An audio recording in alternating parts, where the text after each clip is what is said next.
El origen de los mayas. En una entrevista para la televisión mexicana, se le hicieron las siguientes preguntas al V.M. Samael Aun Weor, presidente fundador de todas las instituciones gnósticas cristianas modernas. Dice una frase muy común y muy conocida por todos.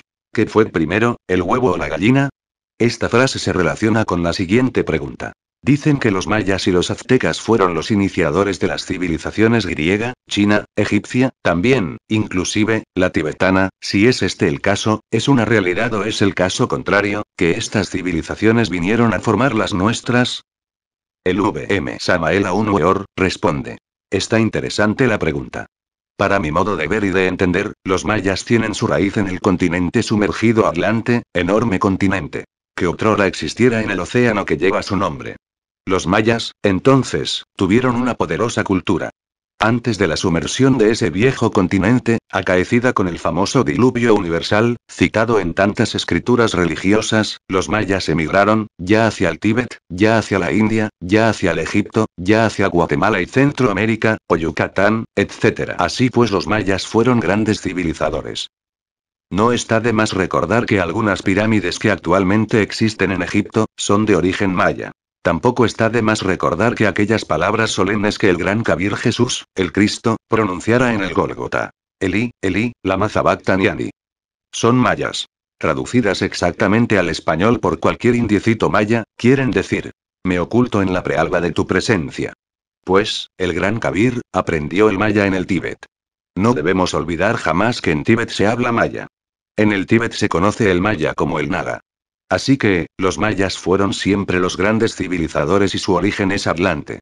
Poseen una sapiencia única. Hoy por hoy, la sabiduría de los mayas se encuentra en secreto. Se cultiva en el silencio de la noche. En un futuro, tal sabiduría, será entregada a la humanidad. Indubitablemente, el continente Atlante tuvo poderosas civilizaciones. Los mayas, representan en el fondo a ese gran continente.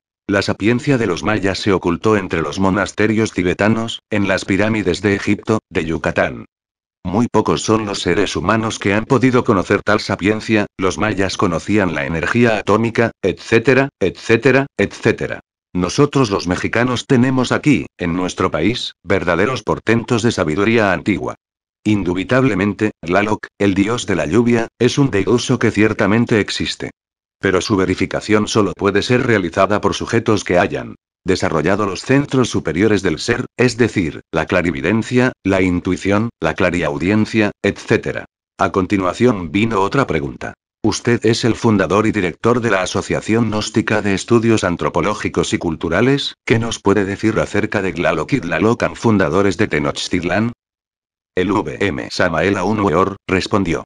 Tlaloc, para los esoteristas, vive normalmente en el mundo de las causas naturales. El Tlalocan, es precisamente un paraíso molecular, existente en la quinta coordenada. Los antiguos bien sabían de tal paraíso. En el Tlalocan están las criaturas de las aguas, que obedecen a Tlaloc, estoy refiriéndome a los elementales de las aguas citados por Felipe Teopastro Bombastro de Oneneim, Aureola Paracelso. Así pues, que todos esos deidusos de nuestro país tienen existencia real. En el fondo vienen a simbolizar exactamente lo mismo que las deidades cristianas. Recordemos que en el cristianismo tenemos ángeles, arcángeles, serafines, etcétera, etcétera, etcétera, así también, nuestros antepasados tenían sus cortes angélicas. Incuestionablemente, todos los deidusos de nuestros antepasados, eran ángeles. Son los mismos ángeles del cristianismo. Bien vale la pena que reflexionemos en todo eso. En cuanto a otros personajes, hay que reflexionar un poco. Quetzalcóatl, por ejemplo, el Cristo mexicano, un hombre que encarnó en sí mismo el verbo, la palabra. Una viva representación del Dios interior profundo. Se nos habla también de la gran Tenochtitlán. Indubitablemente, que Huitzilopochtli, fue el fundador esotérico de la gran Tenochtitlán. Huitzilopochtli, es como un arcángel para los antiguos. Y en cuanto a nosotros, los miembros de la Asociación Gnóstica de Estudios Antropológicos y Culturales, le seguimos en el fondo recordando con gran amor, es decir, le rendimos culto en nuestro corazón.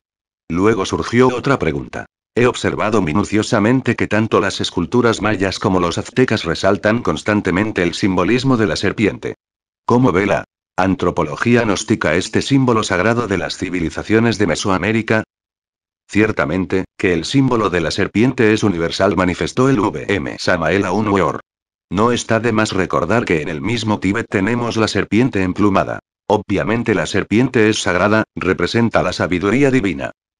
Indubitablemente, dentro de cada ser humano existe la energía creadora. Esta energía tiene que subir por la espina dorsal hasta el cerebro. Tal energía tiene poderes extraordinarios y asume ante el clarividente una forma completamente serpentina.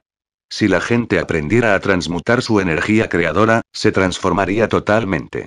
La serpiente sagrada nos da la sabiduría. La sabiduría de la serpiente es poderosa. Se dice de Quetzalcóatl que era una serpiente de sabiduría. Hierofantes, sacerdotes, antiguos de Caldea, de Persia, se llamaban a sí mismos serpientes.